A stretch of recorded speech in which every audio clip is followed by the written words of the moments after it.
I was upside down when it happened. Literally.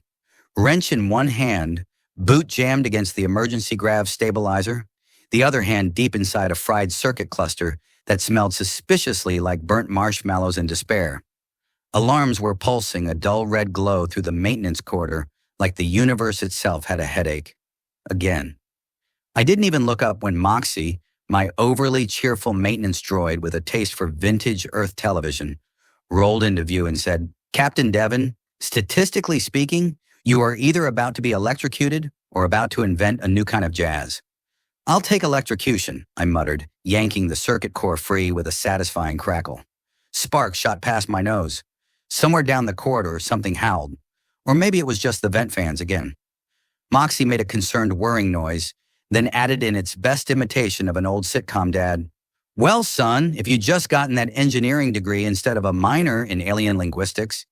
"Save it, Moxie," I snapped, dropping from the wall and wiping sweat off my brow with a rag that used to be a sock. "The comm relay's cooked. Again. I told command this old junk bucket needed a system upgrade. But no, let's slap on more duct tape and call it innovation." "Duct tape is innovation," Moxie said, proudly extending one of its little tool arms like a cowboy about to draw. I sighed and looked out through the long window that curved over the orbital maintenance bay. Space stretched around us in eerie, shimmering silence. Saturn's rings glistened far below, icy and indifferent. The stars blinked like they knew something I didn't. My reflection in the glass looked tired, mildly electrocuted, and profoundly single. That last part stung a little more than usual. Maybe it was the 3 failed calls from Earth last week. Maybe it was because I'd spent my last birthday patching a coolant pipe with a fork. Maybe it was because my last date had ended with someone saying, "You have the emotional availability of a space mop." Whatever the reason, tonight I felt it. So I did something stupid. Standing alone in the dim light of Orbital Relay Outpost Delta 9, I stepped toward the old transmission console, the one the Union command said was obsolete, but still pinged deep-range frequencies. I flipped the switch. The mic hummed to life, static-filled and buzzing like it remembered being important once. "Attention," I said, to the galaxy, to the empty station, to the blinking, infinite void. "Is there anyone out there who wants to marry me?" My voice echoed, mocking. "I'm house-trained, mostly. I make a mean, dehydrated lasagna, and my socks rarely match." Moxie whirred and slowly retreated into the shadows, like a disappointed parent. I laughed, shaking my head. "What am I doing?" I muttered. The laughter died as the console lights flickered. Once, twice. Then they glowed a deep, unsettling crimson. The station, which had been groaning and sputtering in its usual symphony of neglect, fell utterly silent. I froze. "Moxie," I called, "please tell me you're rerouting power from the—" "Nope," came Moxie's voice, tinny and afraid. "That wasn't me. And also, you might want to see this." The main screen, which usually displayed telemetry, diagnostics, and reruns of Galaxy Court, Space Lawyers of Justice, had gone black. Then it flashed. A symbol glowed on the screen. Elegant, alien. It looked like a half-moon cradling a drop of blood. And then, in a voice smooth as velvet dipped in moonlight, a message played. "I accept." My mouth went dry. The voice came again. Closer, warmer. "Your proposal has been received. Preparations are being made." "Oh, no," I whispered. "Yes," Moxie agreed. "Oh, very much no." "I was joking. It was a joke," I shouted at the mic. "Galaxy, that was sarcasm. I didn't mean—" The screen blinked out. Outside the observation window, Saturn's rings shimmered with unnatural light. Then slowly, like a shark cruising just below the surface, something moved. A vessel dropped out of warp, sleek, black. It resembled a cathedral carved from obsidian and starlight, bristling with spires and faintly humming with energy that made the air thicken in my lungs. The kind of ship that didn't just arrive, it arrived with purpose. It docked without permission, its tendrils latching onto our hull with mechanical grace in a sound like a coffin sealing shut. Klaxons screamed. Emergency protocols lit up. Moxie rolled behind a crate. I reached for the stun baton mounted near the door, more ceremonial than functional, but it felt good to hold something. "Maybe it's—" Just a diplomatic vessel, I said. Maybe you're a walrus, Moxie snapped. Run! But I didn't run. I couldn't. The airlock hissed open. She stepped through. At first glance, she looked human. Tall. Lean. Her black armor shimmered like wet ink, embroidered with symbols that pulsed faintly in red. Her hair flowed like dark liquid, and her eyes were galaxies. But her ears curved upward, long and elven, twitching slightly as though tuning to frequencies I couldn't hear. She looked at me, her lips curled into a smile that could slice through alloy.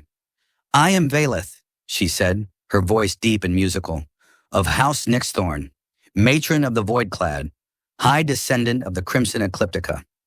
I blinked. Okay, I said. That's, a lot of syllables. She stepped closer, inspecting me like a priceless artifact covered in coffee stains. You called. I have answered. I was kidding, I said, raising both hands. It was a joke. Like, ha ha ha, I'm so lonely I'll marry an alien kind of joke. Valeth tilted her head, her expression unreadable.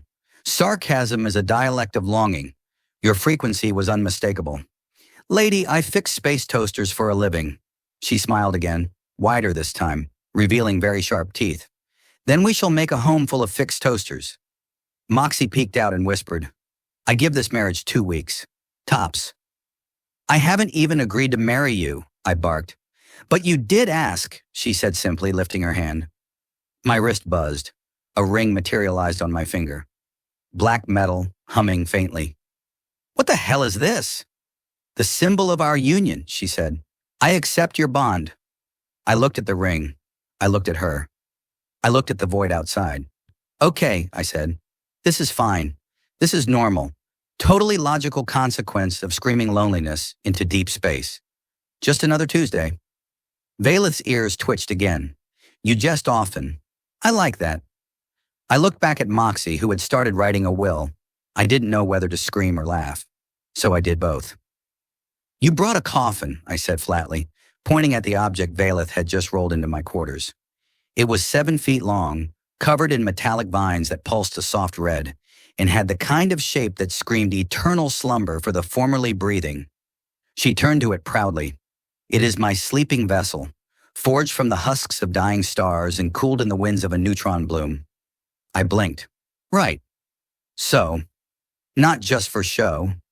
Valeth gave me a curious look, her head tilted like a cat about to pounce on a toaster. You seem troubled. It's just, I said, trying to find the right words that didn't translate to you terrify me on an existential level. Most people start with flowers. Valeth walked slowly across the room, her armor whispering against itself like silken razors. My people exchange a resting sanctum to signify commitment. It is a sacred gift. Moxie, who had been hiding inside a cupboard labeled mildly radioactive, poked its lens out and muttered, Romantic.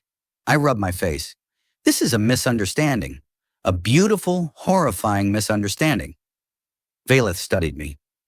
Is your discomfort because I did not seek permission to board? No, I said, throwing my arms up. My discomfort is because 1 second I'm yelling marriage jokes at the stars, and the next you're docking a cathedral with afterburners onto my station and unpacking your interstellar bed. Then it is the pace that concerns you. Yes, that's it, the pace. It's been less than a day. Technically, we haven't even had a proper date yet. Valeth looked at the ceiling thoughtfully, as if running calculations through her skull. Would battle training in the ship's blood dome count? Do you think that's what a date is? Yes, intimate exposure to one's combat style. It reveals much of the soul. Moxie bleeped. She's not wrong. That's how I met my firewall. I sat down on my cot and sighed deeply. The ring on my finger was still humming, ever so faintly. I'd tried removing it, twice. The first time it turned into liquid and slithered back on. The second time it whispered, do not be ungrateful, in a voice that may or may not have been inside my brain. You can't just claim people, I said. Valeth's ears twitched. You extended an invitation. I was joking. I was being pathetic and lonely and ironic. That wasn't an actual proposal. Irony and sincerity are often indistinguishable in vocal expression. Our species once started a 6,000-year war over a sarcastic diplomatic gift. The ashes of that misunderstanding now form 3 minor moons. I stood. Look, this isn't going to work. I'm not ready to get married, especially to someone I don't even know, who might drink blood, and who, let me just remind you, has a vampire coffin parked next to my toolbox. I do not drink blood. I blinked. Wait, really? She nodded. That is an offensive stereotype. We synthesize our nutrients from dark matter and solar radiation. Blood is inefficient and sticky. Oh, I said, thrown off balance. Well, okay, that's honestly a bit of a relief. But the taste is nostalgic, she added, as though remembering a beloved soup from childhood. My mouth opened and closed like a fish trying to dial tech support. There was a sudden knock, well, more of a thud-thump clang, followed by a voice through the intercom. Security team, we have unauthorized docking. Open up or we're breaching in 20 seconds. Valeth turned her gaze to the door. Should I vaporize them? No, I jumped between her and the control panel. You will not vaporize security. They're just doing their jobs. She paused, considering. Fine, I will stun them. You will do nothing. I turned and hit the comm. Hey guys, it's Devin. All good in here. The ship is a diplomatic vessel. I'm handling it. There was a pause. You're dating the threat, came the response. Working on defining the relationship, I muttered. Stand down. Copy, standing by. Call if she tries to eat you.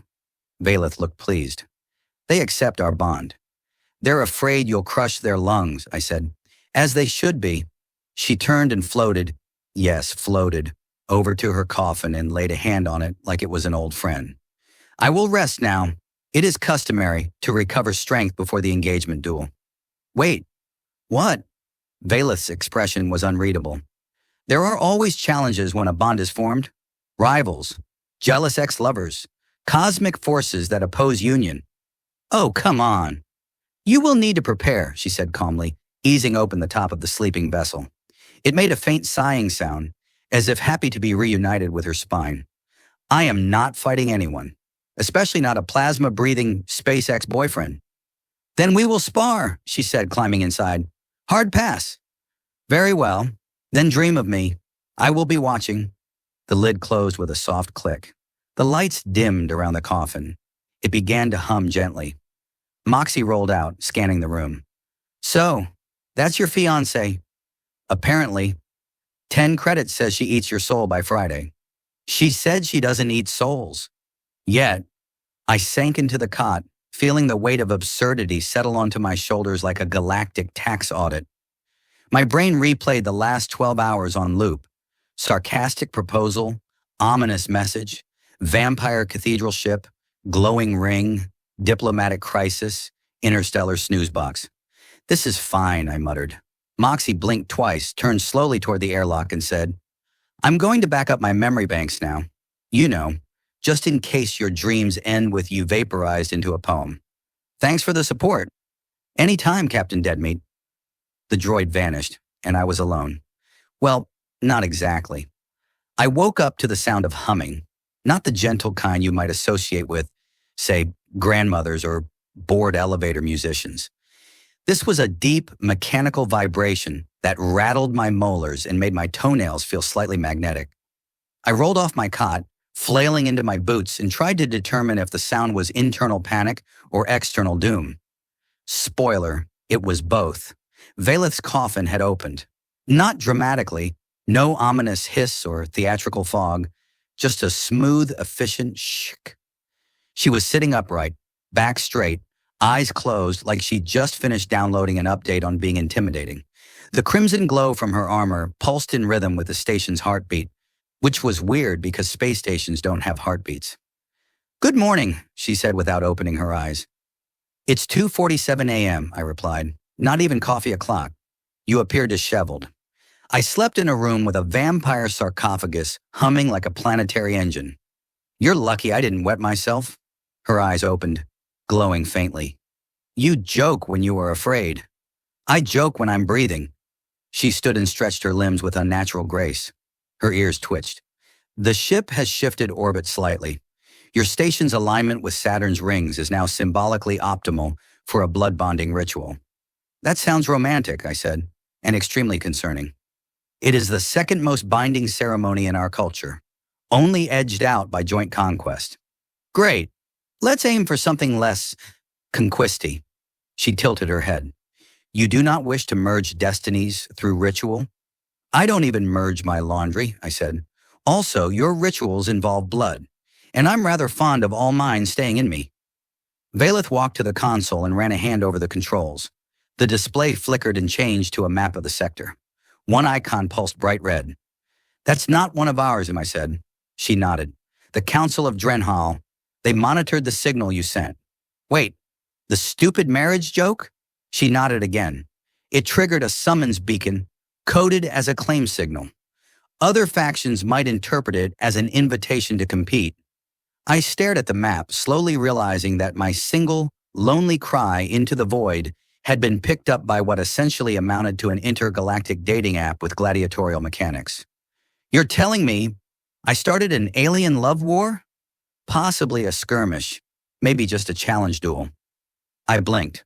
To win me? She looked at me like I'd asked whether stars were hot. You are now a prize of cosmic importance. Well, that explains the ego boost I felt brushing my teeth. She turned solemn. They will arrive within 6 cycles. You must choose a weapon or a second. I picked Moxie. There was a loud crash from the hallway, followed by a muffled, "No, you don't." I opened the door to find Moxie tangled in a broken mess of cabling, holding what looked like a toaster modified to fire grappling hooks. What are you doing? Installing defense measures. If I'm going down, I'm taking a few romantic aggressors with me. Valeth approached Moxie. You are his vassal. Moxie flinched. I prefer the term deeply underpaid emotional support unit. You will be his second in the challenge, she said simply, and turned back toward the console. No, Moxie and I said at the same time. Yes, she said without turning. I'm not fighting over a joke marriage, I protested. It is no longer a joke. It was always a joke. Valeth turned, eyes narrowing. You summoned intention into the void. Now it responds. Would you dishonor the echo of your own longing? I opened my mouth, then closed it. That was a frustratingly poetic way to say you screamed into space. Now suck it up. Moxie tapped my leg with a tiny clamp. You need a plan, a real one, or we're going to be space smears on someone's battle recap podcast. I sat down at the table, ran my hands through my hair, and exhaled. All right, I'll talk to the Drenhall. Explain it's a big misunderstanding. Valeth didn't respond. I'll use diplomacy, I added, still no reaction. With words and snacks. People love snacks. She finally looked at me. They are not known for their sense of humor. I'm not known for my muscle tone. Let's both take risks. There was a long silence. Then we prepare, she said. We will meet them at the designated site. Is that a battlefield? It is a ceremonial garden of trials. That sounds exactly like a battlefield with flowers. She gave a small, rare smile. Correct. Moxie let out a mechanical sigh. I'm going to go charge my flamethrower. There's a flamethrower? There is now. I leaned back, letting the absurdity wash over me like a lukewarm bath of stress.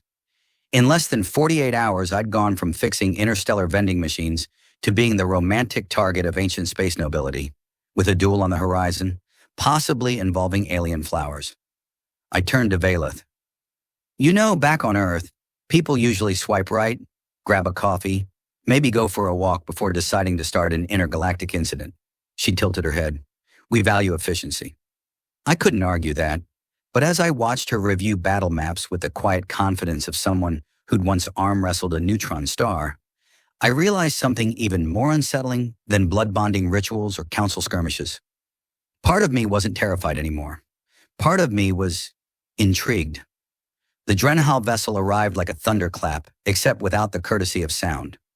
1 second, the stars were just sitting there, doing their usual twinkly nothing, and the next, the black was full of jagged architecture, shaped like someone had stabbed a cathedral with an engine and then given it wings. It hovered outside my station's docking perimeter, not moving, not signaling, just watching. Valeth said this was typical. I said it was creepy. Moxie said it was time to update its will.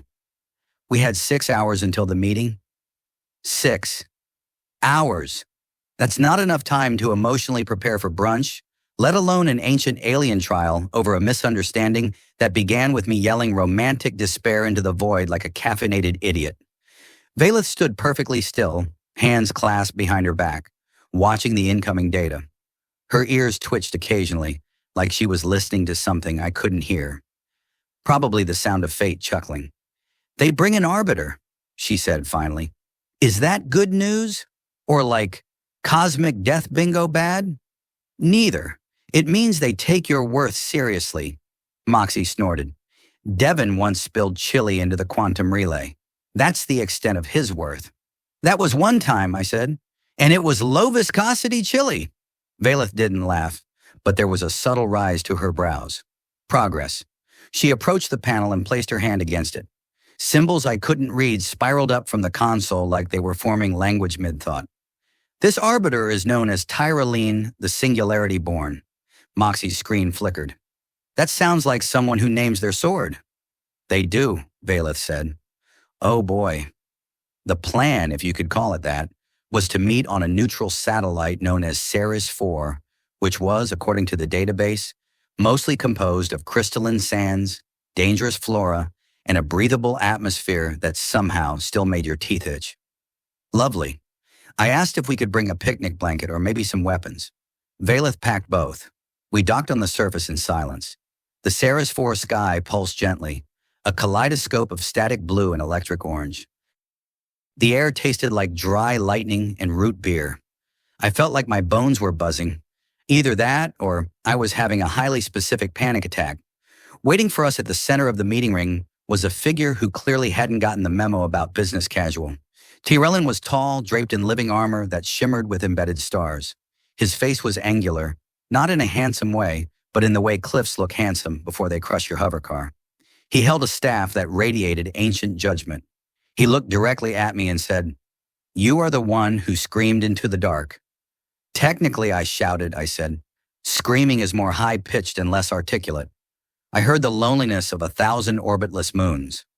"That's impressive," I said, because I mostly meant it as a joke. Tyroline didn't blink. "There is no such thing as a joke, only truth, disguised by fear."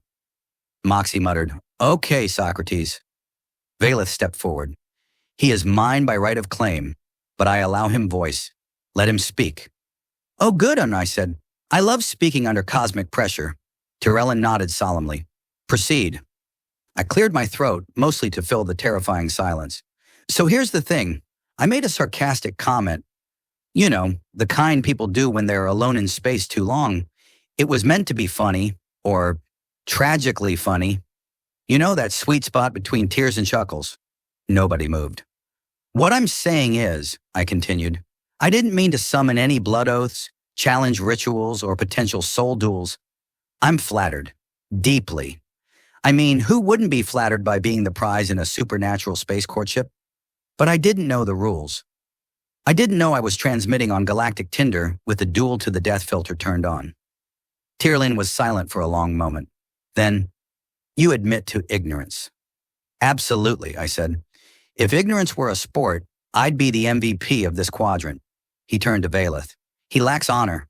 He possesses humor," she said, "and humility. That is rarer than force. Is he worth protection?" She looked at me and her voice dropped into something soft but unbreakable. "Yes." Tyrellin turned to Moxie. "And you? Are you his witness?" "I'm his accountant/escape plan," Moxie said. "And I can confirm that Devin is, while statistically unimpressive, remarkably good at staying alive, often by accident." "Noted," Tyrellin said. "Then we shall proceed to the right of intent." Wait, what's that?"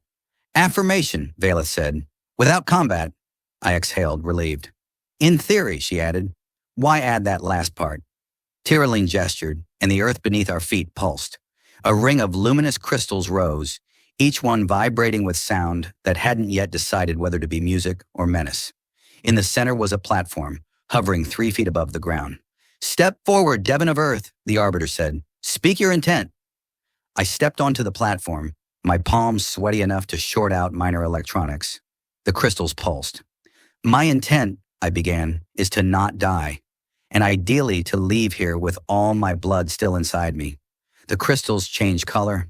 I took that as a continue. I don't know what I want yet, but I want to find out. With honesty, with choice, not out of obligation. There was silence, and then the crystals turned green. I assumed that meant not death. Tyroline turned to Valeth. And you? My intent is to understand his orbit, to protect, not possess, to walk beside, not ahead. Crystals pulsed violet. That seemed good. Tyroline lifted his staff. Then it is noted. The bond is not sealed, but acknowledged. Let none contest this claim without consequence. A deep vibration passed through the ground, like the planet itself exhaled. The duel was over. I was alive. And for the first time since this whole mess started, I wasn't entirely sure I wanted to run away. The moment we stepped back aboard the station, the lights flickered like they were reconsidering our presence. The artificial gravity lagged for a split second, then stabilized with a reluctant hum, as if even the station had expected me to come back in a bag of regret and failure. But I was intact, breathing, mostly untraumatized, and apparently tentatively acknowledged by a galactic death priest as a valid participant in an interstellar misunderstanding. So, progress. Moxie rolled ahead of us with the proud swagger of a toaster that had survived a thunderstorm. Well, congratulations, Devon. You're officially the most romantically dramatic human in the quadrant. Don't forget, accidentally spiritually betrothed to a vampire alien, I said. Right, she beeped. I'd leave that off your resume unless you're applying to a soap opera. Valeth was quiet as we walked down the corridor, her steps soundless, her posture perfectly upright, her ears occasionally twitching towards sounds I couldn't hear. I glanced over, unsure if she was angry, confused, or just busy recalibrating her internal threat index to account for me being an unpredictable bag of jokes and soft tissue.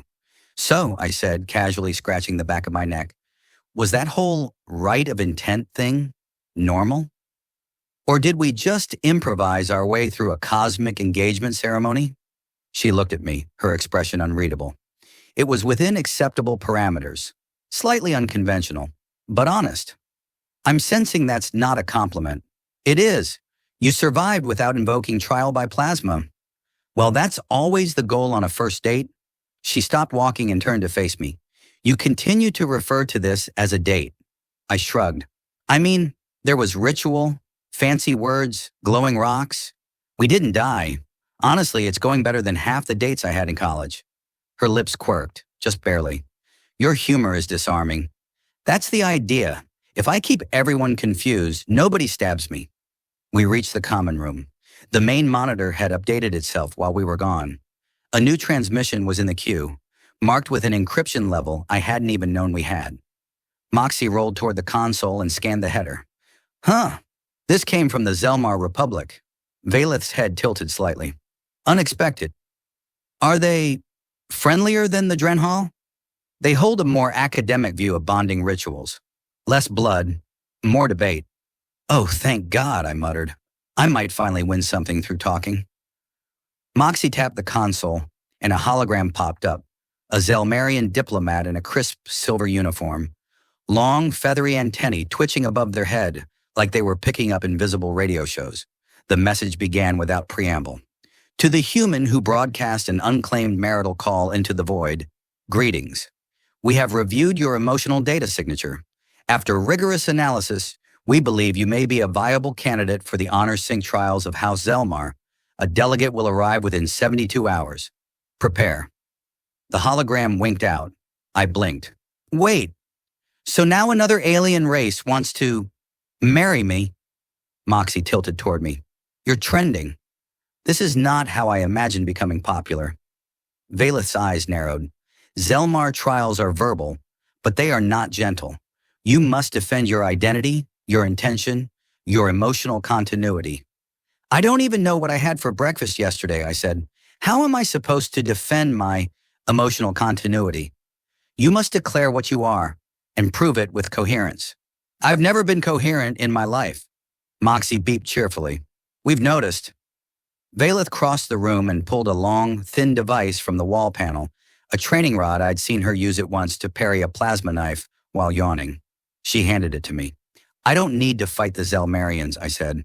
This is not for them, she replied. It is for you. Balance is not just physical. I was always more of a falling down in style guy. Then we begin with falling. She led me to the empty gym bay, a smooth, wide room with gravity you could dial up or down depending on how masochistic you were feeling. Valeth set it to 1.2 Earth gravities, probably because she enjoys watching me flop around like a confused manatee. We trained for hours, or what felt like hours. It was probably 40 minutes in one sprained dignity. Valeth corrected my grip, my posture, my breathing, and then, when I wasn't paying attention, tapped me lightly on the forehead with her elbow. I fell over like a stunned marionette. You lead with your shoulders, she said. You betray intent. I'm mostly built on betrayal and carbohydrates. She helped me up. Her touch was strong but careful. There was something in her face then. Less like a warrior, more like a witness. Watching me fail, yes, but watching something else underneath it. You do not have to be the strongest, she said quietly. You only have to remain yourself. Well, I said, brushing myself off, that I can do. I've had years of practice disappointing expectations. Later, as I sat icing my pride, Moxie rolled in carrying a data pad. So I ran simulations on these Zelmar debates. If you say the wrong metaphor, they treat it as perjury. That's insane. That's bureaucracy, she corrected. Valeth took the pad, scanned it, and handed it to me. We will prepare, I groaned. This was supposed to be a lonely life of quiet isolation, remember? Me, some stars, maybe a few bad decisions, and a cat. You still have that option, Valeth said. I looked at her. Do I? Really? She didn't blink. Yes. That stayed with me long after we all went quiet, that I still had a choice, that nothing had been taken from me, only offered. And for the first time since this started, I realized something else.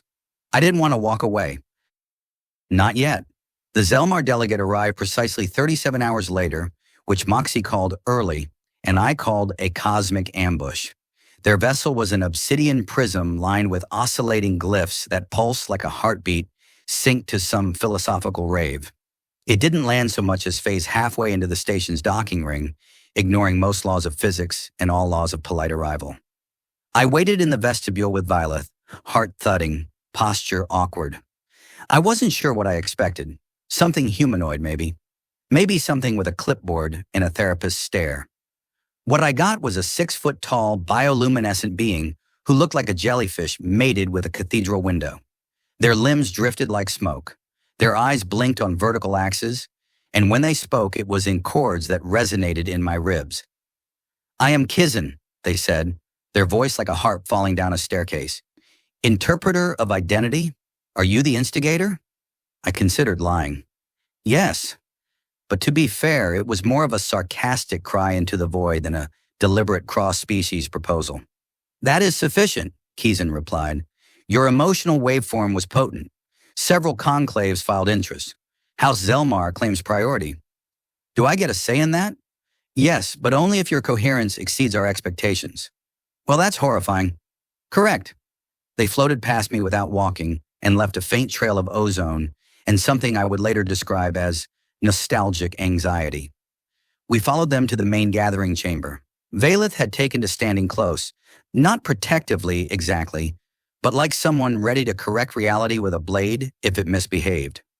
Moxie had rigged the room with translator nodes because apparently the Zelmar debates involved multiple wavelengths, including emotional aura, metaphor density, and a mysterious category labeled existential consistency. I asked what that meant. Moxie said, try not to contradict your soul. No pressure. Kizin stood at the center of a radiant data circle. We begin the trial of accord, they said. You will be posed 3 questions. You must answer not with fact, but with clarity. Can I at least phone a friend? That is phase 2. Phase 1 is solitude. Valeth stepped back. Moxie muted herself. I was alone in the circle, facing a glowing entity who looked like a mistake made by a poet in a fusion reactor. Kizin's first question echoed through every speaker and bone in the room. Who are you when no one sees you? Oh, good. Existential vulnerability right out of the gate. I cleared my throat. I'm the guy who talks to himself in empty hallways, Who makes dumb jokes to pretend he's not scared? Who hesitates before pressing send? I'm the voice in my own head saying, don't screw this up. And the smaller voice saying, you already did, but maybe that's okay. I'm not special, but I'm real and trying. There was silence. The light shifted. The air tasted like citrus and static. Kizin tilted slightly. Second question. What do you fear you truly want? That I want connection, but I don't know how to not ruin it. That I want to matter. That I want to be seen, really seen, and not flinch when someone doesn't like what they find. That I want someone who chooses me not because I'm impressive, but because I'm me, awkward metaphors and all. This time the silence lasted longer. A soft hum rippled through the room, like someone was tuning a cosmic violin. Final question, Kizin said. Why did you call out? That was the one that hit hardest. Because I was tired, I said quietly. Because space is loud and empty all at once. Because I didn't think anyone would hear, and that felt safer than hoping. Because I was alone, and I didn't want to be. Not really. Kizin didn't reply immediately. The chamber lights dimmed, then flared again, brighter than before. Their voice returned, softened by something almost like reverence. Your coherence exceeds statistical probability. Your metaphors align. House Zelmar acknowledges your truth. Oh, thank God. We also extend honorary scholastic union status, they added. Wait, what does that mean? It is a formal offer to join our cognitive heritage. You may decline, but understand, you are now a known entity. You mean, I'm famous? In certain academic circles, Kizin confirmed. That's not nearly as fun as it sounds. The trial ended, not with applause, but with a gentle pulse of recognition. Kizin bowed, or at least dipped in a way that felt ceremonial, and glided out of the room, leaving behind an envelope. An actual envelope. Moxie scanned it immediately and announced it was safe, which I appreciated given the last letter I received exploded in 14-dimensional irony. Inside the envelope was a small data crystal and a note. Your loneliness resonated. We hope your clarity endures. Valeth approached me quietly. You did not collapse. Not yet, I said, but I am holding out for a celebratory nap. She tilted her head. You were afraid. Still am. But you did not lie. That is strength. Or poor impulse control. You did well. I looked at her, studying the edges of her composure. Do you think I passed some kind of test? No, she said. I think you stopped testing yourself. Later, in the quiet of my quarters, I stared at the stars and wondered how many people were still out there, shouting into the dark, hoping someone would answer. And then I realized, maybe the answer doesn't always come in a way you expect. Sometimes it arrives in the form of a tall alien woman with long ears, a fierce stare, and a quiet promise that you are not alone. Even when you start with a joke. I woke up to the sound of Moxie screaming, not screaming in a panicked, we're under attack kind of way. It was more of a digital shriek of discovery, the type she only emitted when she found a new, deeply upsetting galactic regulation, or when the coffee synthesizer was on the fritz again and giving out hot soup labeled espresso. I sat up groggily, blinking at the wall as it unhelpfully scrolled through news headlines from 3 solar systems ago. Moxie, I mumbled, please tell me this isn't another interstellar engagement offer. Worse, she chirped from the corridor. You've been invited to a summit. Of what? Emotional anomalies. Is that bad? Well, it means you're officially categorized as a relational irregularity. That sounds like a disease. It's more like a government-funded group therapy session, with snacks. Valeth appeared at the doorway, silent as a thought that hasn't fully committed to existing yet. He must decline. Why? I asked, still trying to brush sleep from my teeth. The summit is hosted by the Threx and Trimind. They catalog behavioral disruptions for philosophical weaponization.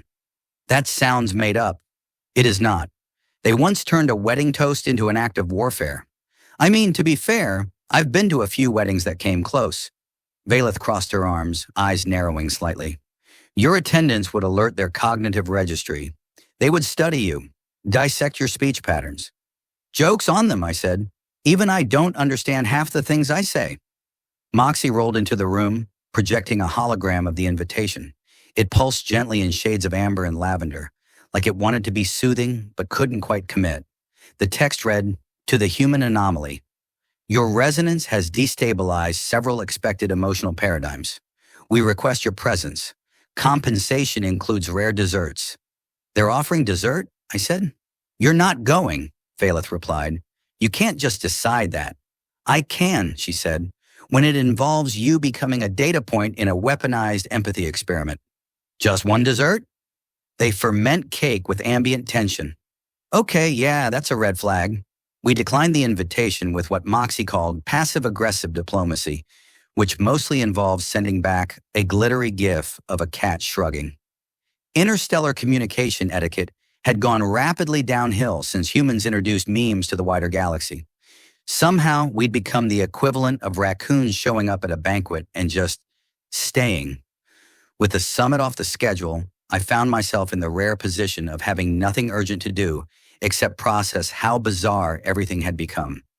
I mean, it had started with a joke. One dumb, sarcastic yell into the void. And now I was part of galactic courtship customs, philosophical crossfire, and apparently eligible for dessert-based studies. I wandered the station, half thinking, half avoiding Valeth.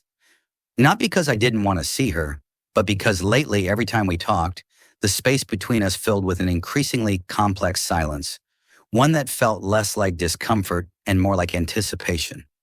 I found her eventually in the observation chamber, standing perfectly still, watching the binary system swirl past. She didn't look at me when I entered, but I felt her acknowledge me in the way gravity acknowledges a falling object. "Can I ask you something?" I said. She didn't turn. "You may. This whole thing, United States, is it real?" She was quiet for a long time. "You mean, is it biological? A byproduct of pheromonal cross-contamination? An accidental ritual triggering unexpected consequence?"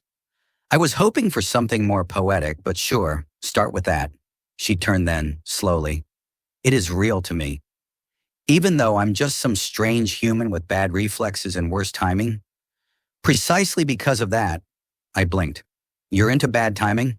"No," she said, "but I am drawn to unpredictability, to choices made in defiance of design. You are not logical, but you are sincere.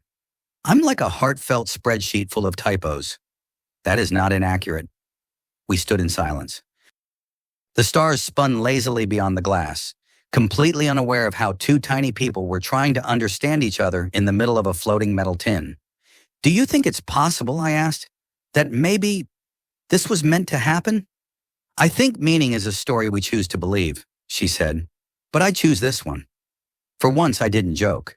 I didn't try to deflect it with a quip or a shrug or some metaphor about microwave burritos and loneliness. I just nodded, and that was enough. Moxie pinged our comms just then, like she had perfect comedic timing. "Hey, lovebirds, you're going to want to see this." We rushed to the control room. The main monitor showed a ripple in subspace, a kind of undulating bloom like someone had dropped a stone into the fabric of reality. According to Moxie's scans, it wasn't natural. Something, or someone, was pinging the universe like a sonar. "What is that?" I asked. "It's a summoning signal," she said, "and it's encoded in your voice." "My what now?" She rewound the waveform. I heard my own voice, warped and fragmented. "Is there anyone who wants to marry me?" Followed by a pulse, then a response. Not Valeth's this time, not a single being. A chorus. I said, my throat going dry. "How many species did that joke reach?" "Best guess," Moxie said. "All of them." The signal pulsing through subspace was growing stronger, a cosmic symphony expanding beyond any single species' reach. It was no longer a whisper but a chorus, an invitation broadcast across light years. I stood on the observation deck of the station, Valeth by my side, Moxie humming quietly in the background as she analyzed the incoming data with relentless curiosity. "So, apparently," I said, rubbing my temple, "my little joke is now the intergalactic version of a viral meme. Except instead of cute cats, it's marriage proposals." Valeth smiled, her kind of smile, subtle but real. "You have created a nexus of connection. Few do so unintentionally." I snorted. I prefer to think of it as accidental chaos with mild consequences. Chaos often bursts order, she said, or at least new possibilities. I glanced at her long, elegant ears, catching the starlight, and thought how strange it was that the alien woman who once terrified me had become my anchor. Not just because she was alien, not because of her elven ears or her quiet strength, but because she had shown me a different kind of courage, the bravery to be vulnerable. Remember when I shouted that joke at the universe? Thought I was just airing some midlife crisis on a whim? I said. Valeth nodded. And now I realize it was a call, not for an answer exactly, but for connection, for someone or something to say, I see you. Moxie beeped, drawing our attention. The data stream on her screen showed incoming responses. Dozens, then hundreds. Species from the farthest reaches replying in forms both familiar and bizarre. It was a cosmic dance of acknowledgement, a ripple of recognition spreading faster than any faster-than-light message. Seems like the universe is in the mood for weddings, I joked. Valeth laughed softly. And you, human, are at the center of it. Center of chaos, maybe, I said. But also of something more, she added. Growth, understanding, connection. The station's AI suddenly interrupted with a low, melodious tone, an incoming transmission from House Zelmar. The hologram of Kizin shimmered into existence, their bioluminescent form casting prismatic shadows across the room. We acknowledge your evolution, Kizin said, voice echoing like a symphony of light and sound. Your resonance has fostered unprecedented alliances. Your sincerity has sparked dialogues beyond logic, beyond calculation. I swallowed. So what does this mean for me? You are no longer merely a human with a loud joke. You are a symbol, a bridge. Great. Now I have to live up to being a cosmic mascot, I muttered. Kizin's form shimmered with what I could only interpret as amusement. Do not underestimate the power of being yourself. Valeth stepped forward, her eyes steady. We offer you a choice, to continue this journey as an emissary between worlds or to return to your solitude. The question hung in the air, heavy with possibility. I thought about the lonely nights, the sarcastic outbursts, the unexpected arrival of an alien vampire woman with long ears who didn't just want to marry me. She wanted to see me, to know me. I choose connection, I said finally. Not because I have all the answers, but because I'm tired of pretending I don't want this. Moxie chimed in with a digital chuckle. Finally, took you long enough. Valeth smiled softly. Then the next chapter begins. In the weeks that followed, life transformed. I learned to navigate the complexities of interspecies courtship rituals, decoding the subtle cues of beings who communicated through light, thought, and sometimes interpretive dance. Valeth taught me patience and honesty, showing that love could be both fierce and gentle. I found humor in the absurdity of galactic matchmaking bureaucracies, in the endless misunderstandings when metaphors got lost in translation, and in the fact that somewhere out there, dozens of species now knew my voice and my terrible jokes. One evening, under the shifting colors of a binary sunset, Valeth reached for my hand. You have changed. So have you. Together, we are less alone. Even if it started with a joke. She smiled, her eyes glinting with a light older than stars. Sometimes the universe answers in ways we cannot predict. And in that moment, I understood that my journey wasn't about avoiding loneliness or finding a neat ending. It was about embracing the unexpected, laughing at the cosmic joke, and finding someone who would laugh with me. Because sometimes the greatest adventure is simply saying yes to whatever comes next.